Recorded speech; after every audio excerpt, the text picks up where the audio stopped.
I'm really glad you were able to make it to the show. It's a good thing. I'm happy you're here. I'm very happy to be here. Oh, there's a camera on. Hey guys, it's me. It's John from Guitar Talk with John and Jamie and Reality Web Video, and I'm here with Adam from Satellite Amplifiers. We're just hanging, and we're gonna just talk a little bit about his amps and life and the universe in general, unless you have some specific Zen philosophies you want to jump into, or what we were just talking about. We can talk Zen philosophy if you'd like to. I'm more of a Buddhist, but we can do whatever you want. Really, you're a Buddhist? Sure. Interesting. Today I am. Today, well, that's the right answer. That's all there is. Wow. So I mean, realistically, that's all I have is today. These are the kind of amplifier makers that touch my heart in a really good way. And considering our last part of the conversation, which we probably won't go into, that's useful. Yeah. Zen answer. Zen answer. Yes. All right, so let's talk about satellite amps. Okay, satellite amplifiers. We started this, myself and my partner, in 2005, so it's been 7 years now. We do it all in San Diego. We have our own shop. We do our own woodwork. We do all our own design stuff. We build everything in-house. We're control freaks in a good way. In a great way. Okay. In a way though that if it's not perfect to what we want, you'll never see it. Okay. People always ask about, well, what's it sound like? Does it sound like, this person's amplifier, that person's amplifier? We have our own family that we like to think that all of our stuff sounds like our stuff. We are the satellite amplifier thing. Okay. People will be like, does it sound like a Marshall? No. Can you make me a tweed bassman? No. I mean, I could, I just won't. Okay. I mean, we do what we do, and we have our signature sound.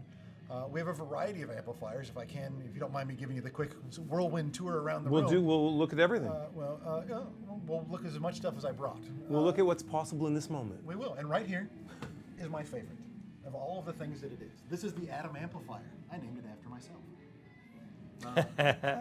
It's a 36 watt. It's 4 EL84s. It is the big classic, big rock sound. It is. It's the flagship model of what we do. Okay.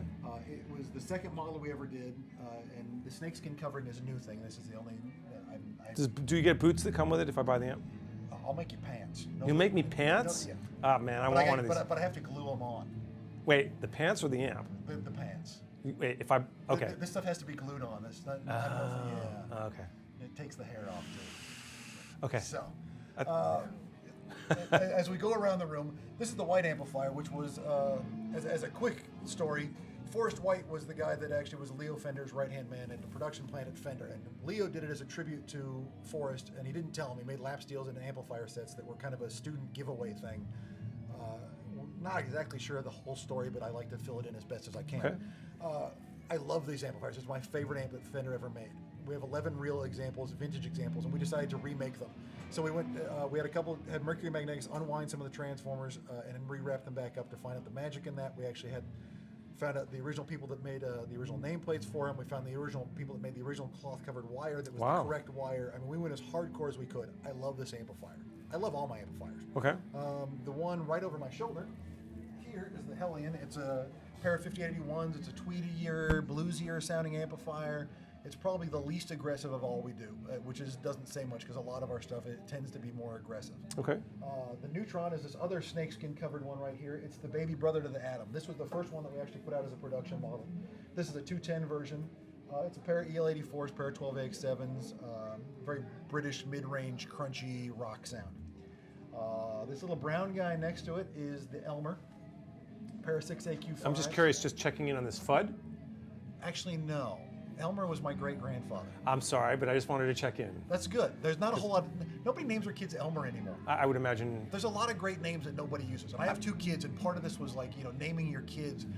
You got to find a good name that's, I personally like FUD, by the way. I get no. Technically, his name was Elmer Hubbs Grimm, so Hubbs was also very nice. What a great name. Technically, I was supposed to be Elmer Hubbs Grimm IV. Nice. So my grandmother, when she had my father, he was the firstborn. He was supposed to be Elmer Hubbs. She didn't name him that. She named him Donald. Okay. Pissed off the whole family. So she named the second-born child Elmer, Michael Hubbs. He only had girls, so it kind of killed off the name.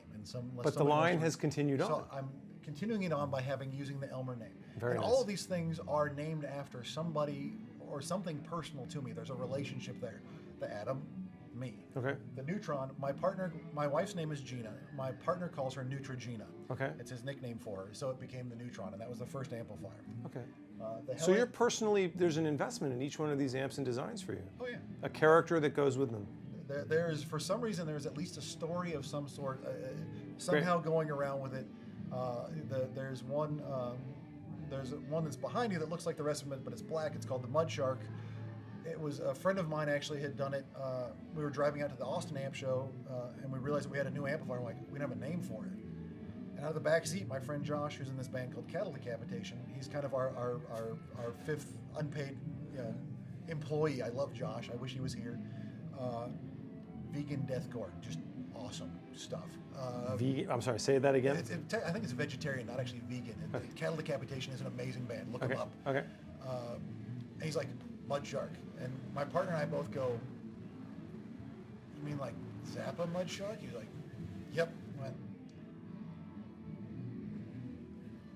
Zappa Mud Shark. Mud Shark. Mud Shark. There is a story. There's a story, lineage, continuity in that. Yeah, if for people that want to, that are not easily offended, they should look up Zappa Mud Shark. I am not easily offended by anything. It will go back to what we were talking about before this conversation started. Nice. Yes. That's an off-camera aside that you guys are just not going to ever know about, but we do. Yeah. All right, sorry. Unless you want to travel, you can find There would be a lot of traveling involved, yes. There would be a lot of traveling involved. Yeah, we're going to do that. The other two that we have in here is this little red one right behind you is the Portawati. It's a pair of 6V6s, a pair of 12AX7s, and it can run off of wall power or it can run off of battery power. So it's an all-tube battery amplifier. Nice. So is this for like busking for people who are working on the street and for practice amps? Or playing on airplanes. On airplanes, nice. It also means that no one can ever turn you off. Because they can't unplug you. They can't unplug you. I think the power is with me.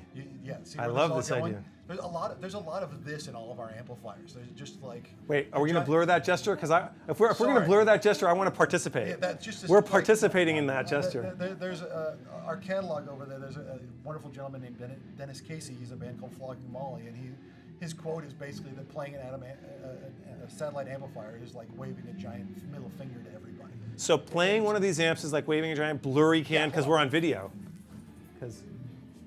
Okay, we're going to show something here. The best way to describe the tone of a satellite amplifier is it's like an extended middle finger coming right at your face. I think that's, wait, let's just show that right there. Awesome. That's that. So we are without being, mean-spirited. No. It's the best possible way. Yeah, it's a rock sort of mentality about I'm not a mean-spirited person, but there is something about rock music that has an attitude towards it that is this. It's a giant middle finger. That's what you want. You want to come out and you want to hit that A chord. You want to be a badass. Just like you want that A chord to just hit somebody in the middle of the chest and just go, yeah.